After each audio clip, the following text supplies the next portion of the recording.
Hello, কেমন আছো সবাই? আজকে বুড়ি পোড়ানো, তাই পাড়ার সবাই মিলে বানিয়ে ফেললাম। আর বাবা আলু ও টমেটো দিয়ে দিল। এবার মন্ত্র বলেই শুরু হবে পোড়ানো।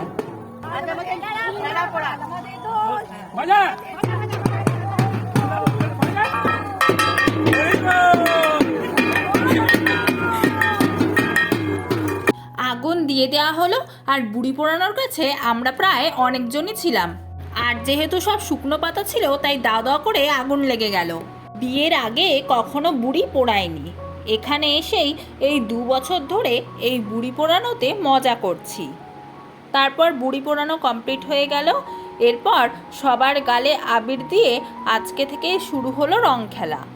আর প্রসাদও ছিল বাতাসা আর চকলেট। সবাইকে জানাই হ্যাপি হোলি। সবাই খুব ভালোভাবে হোলি মানাও। টাটা।